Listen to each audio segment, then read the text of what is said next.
Yes चलो we will start again once again after the break. तो of course break के पहले हमने विल नॉमिनेशन के ऊपर बहुत ही ज़्यादा चर्चा किया, एकदम डिटेल में हमने समझा सीए वेलमन पूनमिया सर से कि व्हाट इज विल, उसमें क्या कितने मतलब कैसे विल बनाते हैं, क्या क्या इंपॉर्टेंट पॉइंट्स है. बट एक और क्वेश्चन जो आता है लोगों के मन में कि कितने टाइप्स के विल होते हैं. मतलब एक ही टाइप का विल होता है कि there are different types of will based on कुछ कंडीशन है या कुछ है, क्या है ये डिफरेंट टाइप्स ऑफ विल? आप उस पर भी थोड़ा एक्चुअली विल 5-6 तरह की टाइप की होती है, जिसके अंदर 3 विल बहुत पॉपुलर है. उसके पहले क्वेश्चन आता है कि विल राइटिंग में होना चाहिए, ओरल भी चलेगा. एक्चुअली विल राइटिंग में ही होना चाहिए, लेकिन अगर कोई आदमी आर्मी में है, एयरफोर्स में है, नेवी में है, वॉर चल रहा है और वॉर के अंदर उसको गोली लग चुकी है और उसको लगेगा कि अभी वो बचने वाला नहीं है, तो वो टाइम 2 फ्रेंड के सामने अगर ओरल विल कहता है कि मेरा प्रोविडेंट फंड मेरी वाइफ को मिलना चाहिए, मेरे मकान मेरी माँ को मिलना चाहिए, मेरा ये पैसा मेरे बच्चों को मिलना चाहिए, और वो 2 विटनेस खुदा न खास्ता बच गए, या इससे फोन पे किसी को कह दिया, वो आदमी ने 7 दिन के अंदर डिक्लेरेशन फाइल कर दिया वहाँ के जो आर्मी का जो हेड होगा, कर्नल या लेफ्टिनेंट है जो भी होता है, उसके ऑफिस के अंदर, तो वो ओरल विल परमिटेड है. या कोई आदमी शिप में काम करता है और अभी शिप मतलब सी के बीच में और वो डूबने वाला है और वो आदमी को लगा अभी वो बचने वाला नहीं है, तो अपने फ्रेंड को किसी को फोन करेगा और वो फ्रेंड 7 दिन में डिक्लेरेशन करेगा, तो ओरल विल अलाउड है. मुस्लिम आदमी मरने की डेथ के ऊपर है और मरने के टाइम पे वो विल बनाता है, तो ओरल विल चलेगा. 2 आदमी के सामने डिक्लेरेशन देगा, 2 आदमी चलेगा. लेकिन हिंदू लॉ के अंदर नॉर्मल पर्सन के अंदर ओरल विल परमिटेड नहीं है. अच्छा, आर्मी वाला भी अगर बाद में गोली लगने के बाद तो बच गया, इसका इलाज हो गया, तो ओरल विल क्या उसने किया उसका मीनिंग नहीं है. अगर और बाद में ये मालूम पड़ा कि उसने राइटिंग पे विल करके रखा था, तो भी ओरल विल का मीनिंग नहीं है. लेकिन विल हमेशा राइटिंग में होना चाहिए. सिंपल विल तो ये होगा, मैं एक विल बनाऊंगा, उसमें ये लिखूंगा मेरी ये एसेट्स है जो मैंने आपको पहले बताया, ये मेरे वाइफ को जाएगी, मेरी वाइफ की डेथ के बाद में मेरे बच्चों को जाएगी, या मेरी वाइफ की डेथ मेरे पहले से हो जाती है तो मेरे बच्चों को जाएगी. ये तो सिंपल विल हो गया. सेकंड होता है मिरर विल. मैं एक विल बनाता हूं मेरी वाइफ के नाम पे, मेरी वाइफ बनाती है मेरे नाम पे, और मैं अपने आप सब कुछ वाइफ को देता हूं, मेरी वाइफ मेरे को देती है, और अदरवाइज बच्चों को देते हैं, या बाहर वालों को चैरिटी करना, जो भी अपनों को मन में आता है वो करते हैं, तो वो हो जाती है मिरर विल. मिरर विल में जैसे एक एग्जांपल बताता हूं. समझो मैंने एक विल बनाया, अजूम करो कि मेरी ये अभी सेकंड शादी है, वैसे है नहीं है पर अजूम करते हैं एग्जाम्पल के लिए.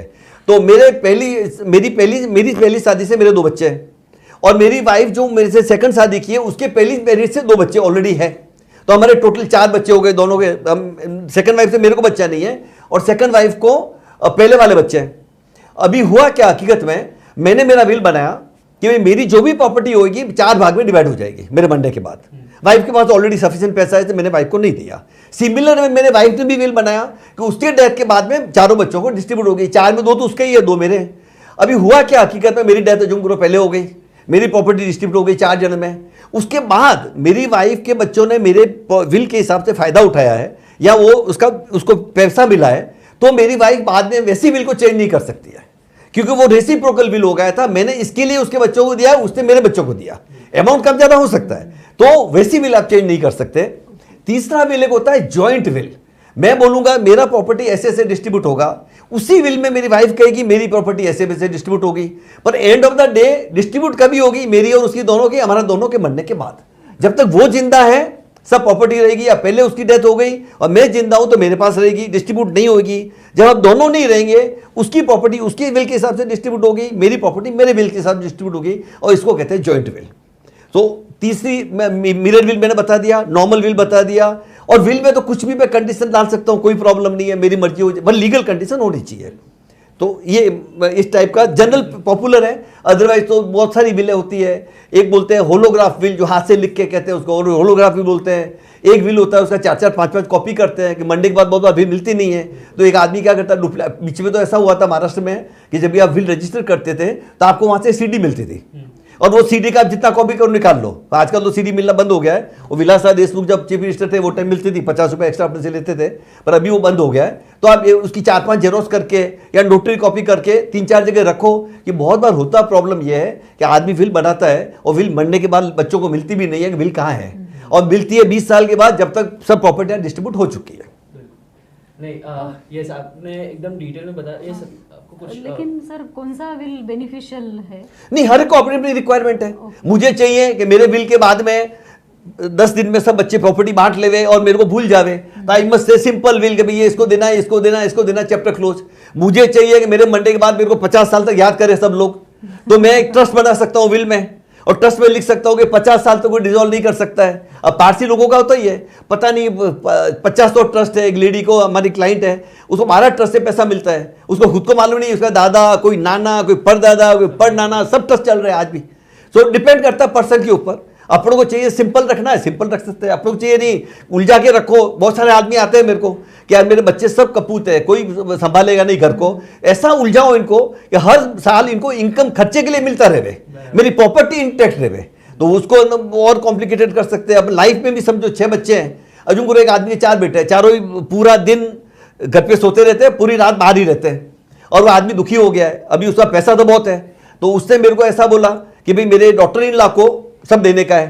मैंने बोला कहते डॉटर इन लॉ ने भाई बेटे को छोड़ दिया और भाग गई पैसा लेके, तो तू क्या करेगा? बोले ये भी बात बराबर है। तो उसने क्या किया, लाइफ टाइम में ही 4 ट्रस्ट बना दिए, और एक बच्चे का अलग अलग, और अपने नॉर्मली विल में एक ही ट्रस्ट बना सकते हैं आप। पर उसने क्या बोला, ये चारों ट्रस्ट को इतना इतना रुपया जाएगा मेरे मंडे के बाद, ट्रस्टी मेरी बेटे की वाइफ रहेगी और एक उसका पोता रहेगा, बेटा ट्रस्टी नहीं रहेगा, बट बच्चा भी बेनिफिशियरी है। उसमें जो भी पैसा खर्च होगा मेडिकल के लिए, एजुकेशन के लिए, वो उसमें आएगा। आजकल ट्रस्ट बहुत पॉपुलर हो गए, हर बड़ी बड़ी फैमिली में ट्रस्ट बनाते हैं, बड़े बड़े इंडस्ट्रीज में देखा 10-20 ट्रस्ट बनाते हैं। और ट्रस्ट के अंदर आप क्या कर सकते हैं, प्रोविजन भी डाल सकते हैं। एक तो ऐसा भी डाल सकते हैं हर साल की इनकम बच्चों में डिस्ट्रीब्यूट कर दो, तो ट्रस्ट को टैक्स भी नहीं लगेगा, बच्चे लोग टैक्स भरेंगे। एक ऐसा भी आप कर सकते हैं कि भाई ट्रस्ट के अंदर पैसा आएगा, ट्रस्ट ही टैक्स भरेगा, और ट्रस्टी लोग डिसाइड करेंगे कि किसको क्या देना है। कोई बच्चा फॉरेन में पढ़ने जा रहा है, उसको 1 करोड़ रुपया चाहिए तो उसको दे सकते हैं वहां से।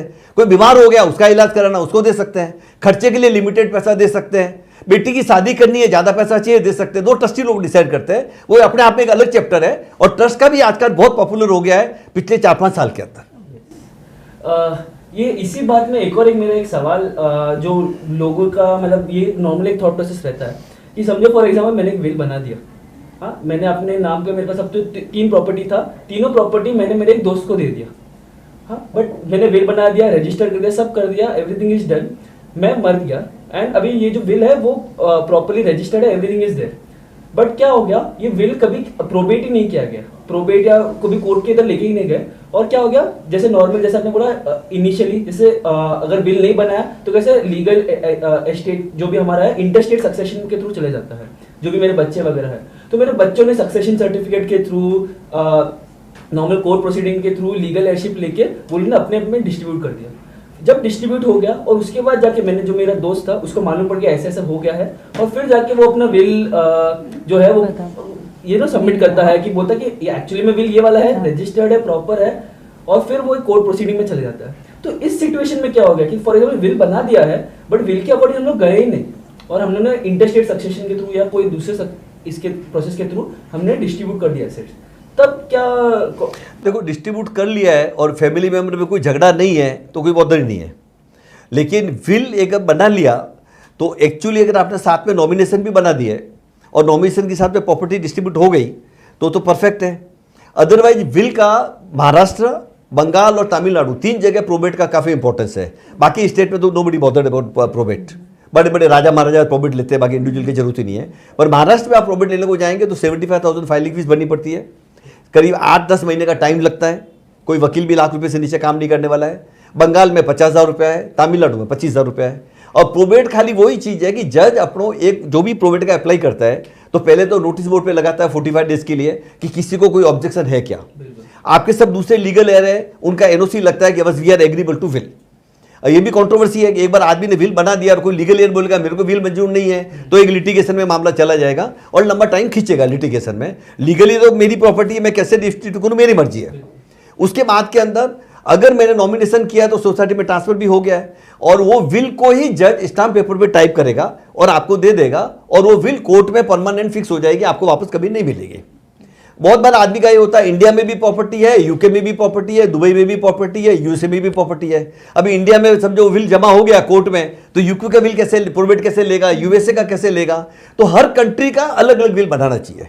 इंडिया में मेरी कलकत्ता में भी प्रॉपर्टी है, मुंबई में भी प्रॉपर्टी है, राजस्थान में भी प्रॉपर्टी है, तो मुझे उसका इंडिया का तो एक ही विल बनाना पड़ेगा, लेकिन अलग अलग कंट्री में अलग अलग विल बना सकता हूँ। और जब विल बनाऊंगा तो विल में जो प्रोबेट मिलेगा कोर्ट का, उसका वो फाइनल हो गया कि this is the will is perfect, किसी ने चैलेंज नहीं किया है। लेकिन उसके पहले डिस्ट्रीब्यूट कर दिया है, सब फैमिली मेंबर एग्रीबल है, तो ठीक है, कोई विल का मीनिंग ही नहीं। विल में समझो, अजूम करो विल ने बाप ने चारों बच्चों को इक्वल दिया, और यहाँ पे जैसे अजूम करो मैं 4 भाई है, मेरे फादर ने चारों बेटों को बराबर दे दिया। अभी मेरे को चाहिए कि मेरे को सेट नहीं चाहिए, मैं मेरे 3rd ब्रदर के या 4th ब्रदर के फेवर में देना चाहता हूँ। तो विल में अगर मेरे को प्रॉपर्टी आ रही है या इनहेरिटेंस में आ रही है, फादर से या दादा से या माँ से या दादी से, तो वो प्रॉपर्टी मैं 4th भाई को दे सकता हूँ। उसमें खाली 200 रुपया स्टाम्प ड्यूटी है, 100 रुपया रजिस्ट्रेशन फीस है, property worth crores of rupees can be given. ये स्टाम्प एक्ट महाराष्ट्र का बता रहा हूँ, हर एक स्टेट में अलग अलग प्रोविजन होंगे, पर महाराष्ट्र में अगर मेरे को प्रॉपर्टी 10 करोड़ की भी मिली है और 10 करोड़ में से 5 करोड़ मुझे भाई को देने की है या बहन को देने की है या माँ को देने की है, लीगल एयर को, बाहर वाले का आप नहीं दे सकता हूँ, घर के अंदर ही फैमिली मेंबर को देना है, तो 200 रुपया स्टाम्प ड्यूटी, 100 रुपया रजिस्ट्रेशन फीस, प्रॉपर्टी जा सकती है। अच्छा, यस, आपने इतना डिटेल में वहाँ पर एक्सप्लेन किया, तो thank you so much for that. इसी के साथ मैं एक और एक क्वेश्चन आपको अमृता जी आपसे मेरे को एक क्वेश्चन पूछना है, बट उससे पहले मैं आपको अब सभी व्यूअर्स को वो बोलना चाहूँ कि आप जरूर लाइक कीजिए, सब्सक्राइब कीजिए चैनल को, एंड जितना हो सके शेयर कीजिए, क्योंकि हम लोग एवरी वीक ऐसे रिनाउंड प्रोफेशनल्स को, रिनाउंड एक्सपर्ट्स को लेके आने वाले हैं, एंड बहुत डिफरेंट टॉपिक्स हम लोग शेयर करने वाले हैं, ताकि हम लोग जो भी ऑडियंस है, जिन लोगों को इतना अंडरस्टैंडिंग नहीं है अबाउट दीज सब्जेक्ट्स और वो लोग प्रोफेशनल के पास जाते हैं, वो हम लोग एकदम लेमन एंड इजी तरीके से आपको आपकी तरफ पहुंचाना चाहते हैं। तो आप सब्सक्राइब करोगे, लाइक करोगे, तो it just motivates us to bring such kind of content to you. So with this मैं आपसे एक सवाल है, जो सुधाकर यादव जी है, हाँ। उन्होंने एक क्वेश्चन पूछा है।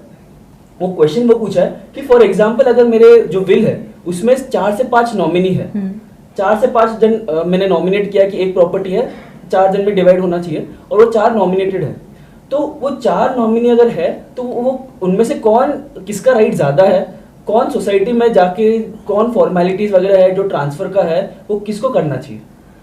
ये 4 जो नॉमिनीज है, उन्होंने उनका इंटरनल एक एग्रीमेंट करना चाहिए, और उसमें उन्होंने एक जन को रिप्रेजेंटेटिव बोल के अपॉइंट करना चाहिए, and that representative will do all legal formalities, and society will coordinate with that person only. अच्छा सर, आप इस पे आप थोड़ा और नॉमिनी, एक्चुअली आप जब नॉमिनी अपॉइंट करते हैं, और appointing trustee is not the owner. मैंने अज्यूम करो मेरी वाइफ को नॉमिनी बना दिया, मेरे मंडे के बाद सोसाइटी ट्रांसफर भी कर देगी मेरे वाइफ के नाम पे नॉमिनेट एज ए नॉमिनी, और अज्यूम करो वो फ्लैट मेरी वाइफ कल बेचती है 6 करोड़ रुपए में। अब मेरा भली दिल से इच्छा था कि मेरी वाइफ को ही जाना है, और मैंने विल नहीं बनाया है, तो मेरी वाइफ जब बेचेगी उसको 1/3 मेरे बेटे को देना पड़ेगा, 1/3 बेटी को देना पड़ेगा। इन नॉमिनी में appointing trustee and not the ownership. Will में आप अपॉइंट कर रहे हैं ओनर को कि ये आदमी मालिक होएगा, नॉमिनी में वो ट्रस्टी रहेगा, तो उतना बड़ा फर्क है नॉमिनी में। तो नॉमिनी के साथ आपको विल भी बनाना चाहिए, और जिसने विल में दिया है उसको आपको नॉमिनी भी करना चाहिए, तो आप प्रोबेट को अवॉइड कर सकते हैं। एक और एक सवाल जो है कि सब जो फॉर एग्जांपल एक मेरा जो प्रॉपर्टी है, विल में मेरा एक प्रॉपर्टी मैंने खुद का खरीदा हुआ है, बट उसके साथ लोन भी अटैच्ड हुआ है, जो समझो फॉर एग्जांपल 2 करोड़ का प्रॉपर्टी है, उसमें मेरा एक लोन भी चल रहा है, 2 करोड़ का ही चल रहा है, फॉर एग्जांपल कोई भी बैंक से, HDFC बैंक से पकड़ लीजिए, चल रहा है, एंड उसमें से मेरा EMI प्रिंसिपल अमाउंट लेके 50 लाख रुपए पेमेंट हो गया, बट अभी भी और 10-12 साल बाकी है। अब वो जो प्रॉपर्टी है मैंने एज पर विल मैंने मेरे बेटे को दिया ट्रांसफर में, तो क्या उसका जो लोन अमाउंट है, क्या उसका लायबिलिटी भी मेरे बेटे में आएगा, या वो मेरा बेटा बोलेगा कि मेरा तो हक, मतलब मैंने तो मांगा ही नहीं था, क्या मेरे को तो चाहिए भी नहीं property, I am ready to waive it off, मुझे वो नहीं चाहिए, तो तब वो बेटा जो भी है जिसके नाम पे प्रॉपर्टी आ रहा है उसको क्या करना चाहिए? मतलब शुड ही पे द लायबिलिटी, मतलब लायबिलिटी भी उसके सर पे आएगा? या नॉर्मली विल में जो चीज डिस्ट्रीब्यूट होती है उसमें 2 तरह का लायबिलिटी होता है। एक तो मैंने जो पैसा लिया था उधार, वो कोई प्रॉपर्टी से कनेक्टेड कुछ भी नहीं है, तो वो तो मेरा विल में नॉर्मली हम लिखते हैं कि first pay my all liability and then distribute the money, because लोगों का कर्ज तो पहले चुकाना पड़ेगा। लेकिन सर्टन लोन ऐसा होगा जो सर्टन एसेट के साथ कनेक्टेड है। मैंने कार ली लोन के ऊपर, मकान लिया लोन के ऊपर, और कुछ लिया लोन के ऊपर, तो वो जो प्रॉपर्टी जिसको मैं दूंगा वो लोन के साथ उसको प्रॉपर्टी जाएगी, और वो लोन उसको चुकाना पड़ेगा। उसको नहीं चाहिए तो जो मेरे बाकी लीगल है, बहुत बार होता है कोई आदमी बोलता है मेरे को लफड़े में नहीं गिरने का, मेरे को विल में चाहिए भी नहीं कुछ भी। मैं इस एग्जांपल ही बताता हूँ ना, मेरा एक क्लाइंट था, पारसी आदमी था, उसने मेरे को एग्जीक्यूटर बनाया विल के अंदर, और उसने विल में ये लिखा कि 10 लाख रुपया विमल पुनिया को एग्जीक्यूटर का फीस मिलेगा। अभी उसकी डेथ हो गई, पर मेरे को उसके क्या था, उस आदमी ने 4 बार शादी की थी, उसकी वाइफ ने भी 4 बार शादी की थी, और उसे पहले की वाइफ से सबके 1-1 बच्चे थे। एक सरदार जी था, एक सिंधी था, एक क्रिश्चियन था, एक पारसी था, एक मुस्लिम था, एक और कोई था, अमेरिकन था, एक ऑस्ट्रेलिया का कोई था। तो मैं बोला एक 6 आदमियों को अलग अलग कंट्री में कैसे मैं हैंडल करूंगा? तो मैंने बोला मुझे एग्जीक्यूटिव नहीं बनना है। तो अगर मैं एग्जीक्यूटिव नहीं बनना है तो मेरे को जो 11 लाख रुपए उसने 10 लाख रुपया दिया प्रोफेशनल फी, वो भी मैं नहीं ले सकता हूँ। बिकॉज मैं बोल ऐसा नहीं बोलता हूँ 10 लाख तो मेरे को दे दो और मैं काम नहीं करूंगा, वैसा नहीं चलेगा। So always asset go with the liability. तो जो आदमी को एसेट जाएगा उसके साथ उसको लाइबिलिटी भी जाएगी। अच्छा, हाँ, एक जो क्वेश्चन हम लोग को पूछा गया है इसकी, फॉर एग्जांपल कविता रामकृष्णन जी है, उन्होंने क्वेश्चन में पूछा है कि जैसे आपने हिंदू सक्सेशन में बोला कि वो इंटरस्टेट सक्सेशन के थ्रू जाता है, या हमको जो विल है वो प्रॉपरली विल बनाना चाहिए, लिखित होना चाहिए, क्या ये सेम चीज कैथलिक्स में भी एप्लीकेबल है? कि फॉर एग्जांपल अगर कैथलिक्स में है, क्या एक डिफरेंट लॉ आ जाता है, या नॉर्मल जो जैसे रजिस्टर्ड विल है उसमें अगर प्रोबेट की इंपॉर्टेंस है कि नहीं है, ऐसा कुछ कैथलिक्स रिलेटेड? इसमें ऐसा है, पारसी, क्रिश्चियन, हिंदू, मुस्लिम 4 सेक्ट है। हिंदू जब भी अपन बोलते हैं तो जैन, सिख, बौद्ध उसमें आ जाते हैं। जब हम मुस्लिम कहते हैं तो सिया, सुन्नी, खोजा, बौरी वो उसमें आ जाते हैं सब। और as far Christian is concern they are still covered under Indian Succession Act 1925, और वो विल बनाएंगे तो उनका वही सिस्टम है और उनको वो हिसाब से चलना पड़ेगा। पारसी लोगों का अलग एक लॉ बन गया था, वो पारसी को पारसी लॉ से कवर होगा। पहले तो मुस्लिम भी इंडियन सक्सेशन एक्ट से ही कवर होते थे 1925 में, बट 1937 में एक अलग लॉ बन गया मुस्लिम लोगों के लिए, सिया के लिए अलग है, सुन्नी के लिए अलग है। तो उनका तो मैं आपको बता दिया कि मुस्लिम आदमी तो विल भी कर सकता है, ओनली 1/3 ऑफ द प्रॉपर्टी, 2/3 तो मुस्लिम लॉ के हिसाब से जाएगा। मुस्लिम के अंदर तो आदमी को लेडी से डबल मिलता है। समझो मेरे पास में अजूम करो मैं 3 लाख की प्रॉपर्टी छोड़ के जाता हूं और मेरा एक ही बेटा और एक वाइफ है, अजू एक सेकंड के लिए, तो मेरी वाइफ को 1 लाख मिलेगा, बेटे को 2 लाख मिलेगा, तो बच्चों को डबल मिलता है। और बेटी होगी तो उसको आधा ही मिलता है। वाइफ है तो अब समझो किसी का आदमी को 3 वाइफ है तो उसका एक शेयर में से 3 डिस्ट्रीब्यूट होगा। तो मुस्लिम लॉ तो एक अलग कंप्लीटली हो गया। पर क्रिश्चियन लोगों के लिए आदमी इंडियन सक्सेशन एक्ट है, हिंदू विल बनाता है इंडियन सक्सेशन एक्ट लगेगा, हिंदू विल नहीं बनाता है हिंदू सक्सेशन एक्ट 1956 लगेगा। एक और एक क्वेश्चन जो दिलीप रामधारने सर ने पूछा है इस कि अगर मेरा एक पेरेंट का प्रॉपर्टी है, ठीक है, मेरा विल मैंने कर दिया, क्या मेरा विल के बाद मुझे सक्सेशन सर्टिफिकेट भी करना रहता है, या विल को जब मैंने प्रोबेट किया? अब प्रोबेट के बारे में भी थोड़ा बहुत बता सकते हैं? अगर प्रोबेट में क्या होता है, हाईकोर्ट वेरीफाई करती है कि भाई ये विल करेक्ट है, किसी ने ऑब्जेक्शन नहीं लिया, ऑब्जेक्शन ले लिया तो सूट पे कन्वर्ट हो जाएगा। अदरवाइज हाईकोर्ट एक बार प्रोबेट दे देती है तो वो एक फाइनल डॉक्यूमेंट हो गया। अगर किसी ने विल नहीं बनाया है और एसेट तो है, तो उसमें क्या होता है, पर मूवेबल प्रॉपर्टी के लिए लेटर ऑफ एडमिनिस्ट्रेशन लेना पड़ेगा, इमूवेबल के लिए सक्सेशन सर्टिफिकेट लेना पड़ेगा, और दूसरा उसका जो रीति रिवाज होगा, इनकम टैक्स रिटर्न भरने का, दुनिया भर का दूसरे प्रोसीजर बाकी होंगे। डेथ तो सडनली होता है, कोई बोल के होता नहीं है, तो उसको एक लेटर ये भी लेना पड़ेगा, लेटर ऑफ इनहेरिटेंस, तो उससे वो साइंस का कर सकता है लीगल हेयरशिप सर्टिफिकेट। अभी तो बहुत सिंपल कर दिया इनकम टैक्स वालों ने, तो खाली एफिडेविट देने का, डेथ सर्टिफिकेट देने का और आदमी उसको रिकॉग्नाइज कर लेते हैं। तो लेकिन प्रोबेट के लिए आपको पूरा प्रोसीजर है, कोर्ट के अंदर कोई भी आदमी चैलेंज करेगा तो प्रॉब्लम आएगा, कोई डिस्प्यूट हुआ तो विटनेस भी लाने पड़ेंगे। लेकिन अगर कोई डिस्प्यूट नहीं होता है, घर वाले सब एग्री है, तो कोई प्रॉब्लम नहीं है। इसीलिए मैडम का जो नॉमिनेशन है वो भी बहुत इंपॉर्टेंट है। विल के साथ आप नॉमिनेशन कर देंगे तो बहुत बार प्रोबेट अवॉइड हो सकता है। लेकिन अभी होगा क्या, जैसे म्युनिसिपल, मेरा बंगलो है, जमीन म्युनिसिपल कॉर्पोरेशन की है या बॉम्बे पोर्ट ट्रस्ट की है, बॉम्बे में तो तरह तरह की जमीन है, बॉम्बे पोर्ट ट्रस्ट की है, कलेक्टर की है, बीएमसी की है, स्टेट गवर्नमेंट की है, सेंट्रल गवर्नमेंट की है, सॉल्ट कमीशन की है। मतलब यहाँ पे फ्री होल्ड जमीन तो 20% भी नहीं है, 80% जमीन तो रिक्लेम की हुई है, समुद्र के अंदर बना के की है। तो वो जमीन जो ऐसी होगी तो वो तो अलग अलग बॉडी संभाल रही है, बॉम्बे पोर्ट ट्रस्ट है कि कलेक्टर है कि अलग अलग है, तो वहाँ पे तो आपका ये चलने वाला नहीं है, नॉमिनेशन का सिस्टम ही नहीं है, तो उसके लिए आपको प्रोबेट लेना ही पड़ेगा। जब तक प्रोबेट नहीं लेंगे वहाँ पर ट्रांसफर नहीं होगा। सो प्रोबेट का भी अगर जेन्युइन विल है तो कोई प्रॉब्लम नहीं आएगा। एक और एक सवाल जो लोग पूछ रहे हैं इसकी, समझो फॉर एग्जांपल विल है, उसमें मेरा एक टेनेंटेड प्रॉपर्टी है, तो टेनेंटेड प्रॉपर्टी कैसे मैं विल में इनकॉर्पोरेट करूंगा? अगर समझो मैं रेंट पे किधर रह रहा हूँ एज अ टेनेंट, देन क्या मैं वो कैप्चर कर पाऊंगा? इसमें सबसे बड़ी बात आ जाती है, एक तो प्रॉपर्टी पर आउटराइट खरीद के लेते हैं, इसके अलावा 3 तरह से अपने पास प्रॉपर्टी आती है। एक तो रेंट एक्ट में आती है which is control by Maharashtra rent control act 1999। दूसरा आता है ईजमेंट एक्ट में, लीव एंड लाइसेंस आएगा ईजमेंट एक्ट में, टेनेंसी आता है रेंट कंट्रोल एक्ट में, और लीज आता है ट्रांसफर ऑफ प्रॉपर्टी एक्ट में। अगर मेरे पास कोई टेनेंटेड प्रॉपर्टी है, अभी ऐसे पहले तो क्या होता था, टेनेंट तो 1971 में ऐसा रूल आ गया कि जो आदमी टेनेंट थे वो सब प्रोटेक्टेड हो गए, तो लैंडलॉर्ड उसको खाली करा नहीं सकता है, भाड़ा बढ़ा नहीं सकता है। बाद में वो 4%, 99 में राजपुरोहित जब मिनिस्टर बने तो उन्होंने नया एक लॉ लेके आया अमेंडमेंट करके। पहले में बॉम्बे रेंट एक्ट था, उसको महाराष्ट्र रेंट कंट्रोल एक्ट किया, और 4% एवरी ईयर लैंडलॉर्ड बढ़ा सकता है। तो 4% में कुछ भी नहीं होता है। आपको समझो फ्लैट है 500 फुट का, भाड़ा है 300 रुपया, तो 4 12 रुपया महीने का बढ़ेगा एवरी 4 ईयर। तो वो सॉरी एवरी ईयर 4%, तो उसका तो बड़ी फिगर नहीं आती है। तो वो सिचुएशन में क्या होता है, अगर रेंट एक्ट में आप 1 महीने का भाड़ा भरते हैं तो ऑटोमेटिक सेकंड महीना रिन्यूअल होता है, सेकंड महीने का भाड़ा देंगे थर्ड महीना रिन्यूअल होता है। तो that is not as a monthly tenancy, legally speaking उसका बिल नहीं हो सकता है। वो कैसे ट्रांसफर होती है, मैं समझो मेरी टेनेंसी की प्रॉपर्टी है और जो बेटा या बेटी मेरे साथ रहते हैं, मेरे मंडे के टाइम मेरे साथ थे, राशन कार्ड में उसका नाम है, तो उसको ट्रांसफर हो जाएगा, लैंडलॉर्ड पे बाइंडिंग है। मेरा कॉमर्शियल प्रॉपर्टी टेनेंसी का है, तो मेरा मंडे के बाद जो बेटा मेरे साथ बिजनेस कर रहा है, मेरा पार्टनर है फर्म में या अपना भी धंधा कर रहा है मेरी जगह से, उस बेटे को चला जाएगा। लेकिन so legally tenancy can not be transfer under the will. But Bombay में आज की डेट में 20,000 बिल्डिंग ऐसी है जो डेलिब्रेटेड कंडीशन में है। 3,000 बिल्डिंग तो साउथ बॉम्बे के अंदर ही है, कालबा देवी, गिरगांव, ओपेरा हाउस, कोलाबा में कभी भी गिरती है, बारिश में आता है 5 7 10 बिल्डिंग गिरती है, 25-50 लोग भी मरते हैं। तो वो बिल्डिंगों के अंदर रीडेवलपमेंट बहुत हो रहा है, और रीडेवलपमेंट में आपको 100 फुट का भी टेनेंसी है, आपको 400 फुट का फ्लैट मिलता है, कॉर्पस मिलता है, रेंट मिलता है, हार्डशिप अलाउंस मिलता है, फायदे ही फायदे हैं। अब उसमें डिटेल में नहीं जाता हूँ, अल्पढ़ा में अलग चैप्टर है। तो उसके अंदर क्या होता है, एक क्लॉज आप डाल दो, अगर मेरा रीडेवलपमेंट में बिल्डिंग जाता है और उसके पहले मेरी डेथ हो जाती है, तो ये रीडेवलपमेंट का एग्रीमेंट बेनिफिट मेरे वाइफ को मिलेगा या बेटे को मिलेगा, तो इनडायरेक्टली आप टेनेंसी को कवर कर सकते हैं।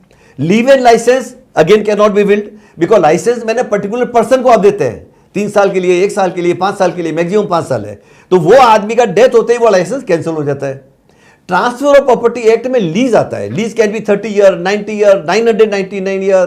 तो वो लीज अगर 5 साल से ऊपर होता है तो लीज के अंदर आप उसको रिमेनिंग पीरियड ट्रांसफर कर सकते हैं। मैंने समझो लीज लिया 30 साल का, 12 साल हो गया, 18 साल में बोल सकता हूँ ये लीज मेरे बेटे के नाम पे जाएगी। यस एक और एक क्वेश्चन जो अधिकांश जी ने पूछा, वो क्वेश्चन मैं थोड़ा एक एग्जांपल के तौर पे आपको क्वेश्चन पूछता हूँ, आप उसका आंसर दे देना सर। कि फॉर एग्जांपल मिस्टर ए है, उनके पास एक वाइफ है और 2 बच्चे हैं। उन्होंने क्या किया, उनका जो प्रॉपर्टी है एक बच्चे के नाम पे कर दिया, टू द विल ओनली, बोला कि ये बच्चे के पास ही जाना चाहिए। बट वो बच्चा कैसे, मतलब वो थोड़ा उनका मम्मी के साथ नहीं जमता, उनके भाई के साथ नहीं जमता, सिर्फ पापा के साथ जमता था, जिसकी वजह से उनके नाम पे कर दिया प्रॉपर्टी। अब क्या हो रहा है, वो घर में उनकी जो मम्मी है और जो दूसरा भाई है वो लोग रह रहे हैं। अब क्योंकि एज पर विल फिर प्रोबेट कर दिया, सब कर दिया, एंड वो प्रोबेट के थ्रू भी प्रॉपर लीगल एक्शन लेके एवरीथिंग डन, और वो बच्चे के नाम पे आ गया प्रॉपर्टी। वो बच्चा ने क्या कर दिया, बिकॉज ऑफ सम रीजन, क्योंकि उनका नहीं जम रहा है विद मदर एंड ब्रदर, उन्होंने उनको वेकेट करवा दिया। वेकेट करने को बोल रहे हैं, बट वो लोग वेकेट नहीं कर रहे, वो लोग उधर ही है। तो तब हम क्या लीगल एक्शन ले सकते हैं कि फॉर एग्जांपल मेरा प्रोबेट कर दिया, सब कर दिया, मेरे पास राइट आ गया, everything is done through court only, but फिर भी जो वो प्रॉपर्टी वो वेकेट नहीं कर रहे हैं, प्रॉपर्टी में फिर भी यूज कर रहे हैं, एनीथिंग लाइक दैट, तब क्या हम रेमेडी कर सकते हैं? एक्चुअली इसमें देखो लीगल रेमेडी तो यही हो सकती है कि जिस आदमी का डेथ हुआ था, उसकी वाइफ, उसके दूसरे लोग वहाँ साथ में रहते थे, बिल्कुल, तो उनका रहने का हक तो वाइफ का है ही हस्बैंड की प्रॉपर्टी में, तो बेटा उसको निकाल तो नहीं सकता है, लेकिन उनको रहने का हक रहेगा। इसका मेरे को बिल्डिंग में एक एग्जांपल आया था, एक मेरा आदमी था, गुजराती फैमिली थी, उसके 5 बच्चे थे। सबसे बड़ा बच्चा बहुत होशियार था, वो जापान में रहता था, बहुत पैसा कमा लिया, बैंकों का मालिक था और बड़ा पैसे वाला था। बाकी 4 बच्चे वो तो होशियार नहीं था, वो नौकरी करते थे छोटी मोटी डायमंड मार्केट में, और उस आदमी को बड़े बेटे पे बहुत विश्वास था, और उसकी माँ भी थी एक बुढ़ी, तो वो काफ़ी एजेड थी वो। तो एक्चुअली क्या हुआ, बाप ने बड़े बेटे पे कॉन्फिडेंस होने के कारण अपना फ्लैट बड़े बेटे को दे दिया, और बड़े बेटे के नाम पे नॉमिनेशन भी फाइल कर दिया। डेथ के बाद में सोसाइटी ने उसके बड़े बेटे के नाम पे कर दिया। जब भी वो आदमी आया, तो जब भी आया वो आदमी, तो डेथ हो गई एक दिन, बच्चू भाई नाम था उसका। तो जब बच्चे, ये बड़ा बेटा आया, तो सब भाई को बोला तुम मकान खाली करो, और वो रियली बहुत भले लोग थे, तो खाली करके चले भी गए रियल में। माँ को जब भी आया, तो मैं उस टाइम बिल्डिंग का ट्रेजर था, और हमारे चेयरमैन सेक्रेटरी मेरे बहुत अच्छे मिलने वाले थे। मैं बोला यार ओल्ड लेडी कहाँ जाएगी 80 साल की उम्र में, तो हमने उसको ऐसे ही थोड़ा दमदाटी किया कि भाई तेरे नाम पे ट्रांसफर नहीं हो सकता, तेरे बाप ने अलग हमको नॉमिनेशन भी दिया है, अलग विल दिया, हम बता देगा, और एंड ऑफ द डे मतलब उसने बाद में लिख के दिया कि जब तक मेरी माँ जिंदा है मैं इसको खाली नहीं करूँगा।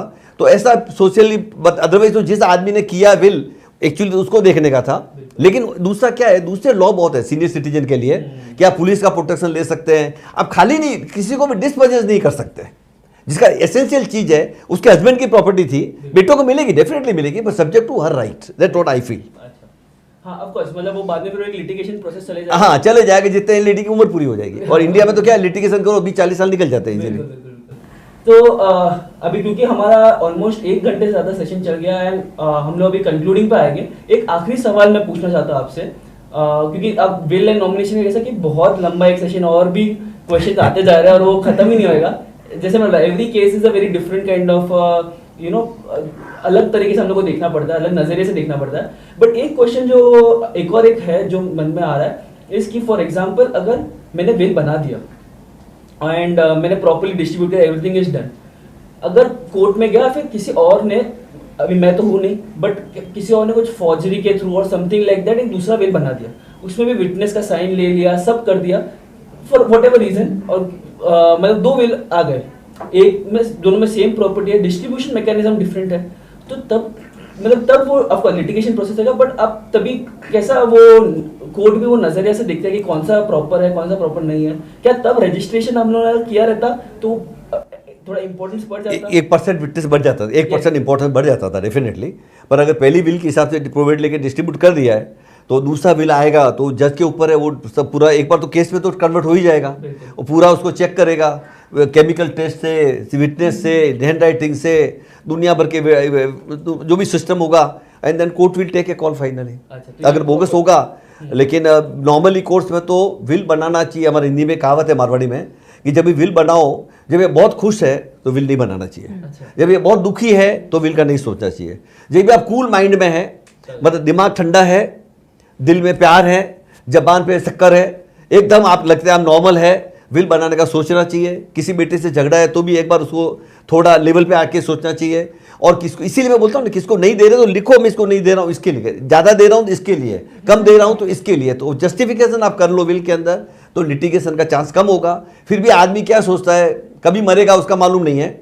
धीरूभाई अंबानी ने विल नहीं बनाया था, उसके सामने देखो ब्रिटेन की वो कौन सी थी लेडी जिसका एक्सीडेंट हो गया था, डायना, लेडी डायना ने विल बनाया था, यंग थी वो तो ये तो हर एक का अपना अपना नेचर के ऊपर है, तो विल बनाना चाहिए, इसका फायदा है। अच्छा, and yes I think so majorly सब क्वेश्चंस हमने आंसर कर लिए जो भी चैट बॉक्स में थे। एंड अभी भी बहुत लोग हैं जो लोग कह रहे हैं कि thank you for this session. मैं कुछ लोगों का नाम लेना चाहता हूँ, जैसे फॉर एग्जांपल संपत डेलिया, किशोर मंचानी, जैसे मतलब कविता रामकृष्णन, कृपा कोरे, नितिन जवेरी, वंदना पाठक, मोना मेहता है, एंड गोविंद पराशर, जैन सर, राजेंद्र गावड़े, नितिन जवेरी, बर्ड्स करके, सीमा शेख, ये सब है जो जुड़े हुए स्टार्टिंग से लेके अभी तक। एंड वो लोग ने ऑफकोर्स जो पूरा सेशन एंजॉय किया है। एंड जैसे मैंने बोला कि आपका जो भी इतना आपका understanding and knowledge about this subject, more than 50 years of experience है, not just this but of course income tax and other subjects also. And with this हम लोग बार बार मतलब जब भी टाइम मिलेगा सर का, will definitely call you once more and to guide you and everything. So with this thank you so much everyone, and like, share and subscribe to this channel so that more and more views and more आप लोगों को share करोगे तो हम लोग को भी motivation मिलेगा। जैसे मैंने बोला एस्टीम पैनलिस्ट इतने साल के तजुर्बे के साथ आए हैं, एंड आपको भी अगर कुछ क्वेरी रहेगा आप डेफिनेटली हमको कमेंट्स में भी डाल सकते हो, या हमको हमारे जो ऑफिस नंबर है 02242551414, आप उस पर भी हमको कॉल करके आप क्वेरीज पूछ सकते हो।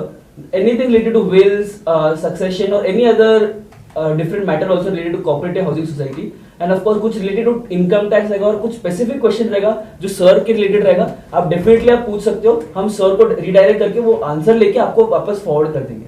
So with this, thank you so much for this session. Thank you so much esteemed panelist to give your time and valuable time and sharing your experience and knowledge with all our viewers. So with this, have a great evening, great weekend ahead, and we'll keep on having these kind of sessions again and again.